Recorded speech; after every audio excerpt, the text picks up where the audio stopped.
Um, I think that Japanese audiences will be very different from what the American or the British audiences will be. Having been to Japan a couple of times, um, I think I don't know what they'll enjoy most. Probably something just very different to what the other guys will. But I think that they will enjoy seeing the interpretation of a British filmmaker's view on Japan, and we were very careful about getting as much advice as we could about people who were around in Japan at that time, whether it was Henk or whether it was Akemi or Maya.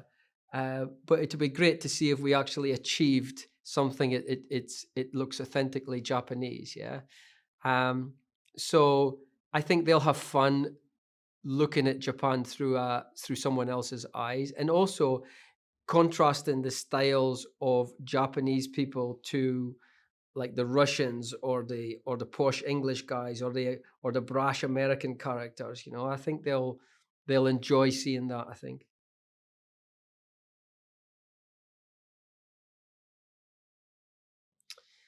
Yeah, it was a very difficult thing to do for the exteriors because we didn't have the ability to go to Tokyo. We were in Scotland, so making Moscow out of Scotland was a lot easier than making any of the Japanese locations. So we found the town that I'm from is Aberdeen, and we found this this oil company who had this building that looked very, very similar to the old Nintendo headquarters. So we were very lucky with that. But some of the other exteriors, we decided that because we couldn't match them up because the architecture is so different in the UK. Then we decided to use the 8-bit computer graphics for exteriors for Tokyo, and then that meant that we also used them for exteriors from London, exteriors from Seattle. So it really came through not having any options for like a exterior of Henk's apartment in Tokyo, that we used that as a device in the rest of the film as well. So we've got a lot to thank Tokyo for.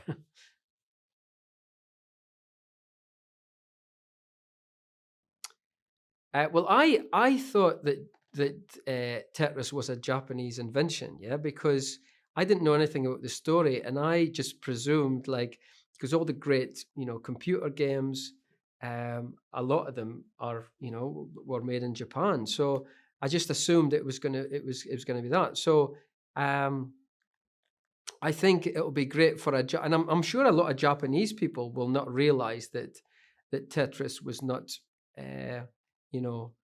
a Japanese invention as well. I'm sure a lot of them will be surprised to hear that. So I think I'm interested to see their reaction to when they realize that this game that probably think somebody at Nintendo made up was actually invented by a computer scientist in Moscow during the Cold War. Yeah, so I think that will be the most fascinating thing to watch the reaction of the Japanese audience to.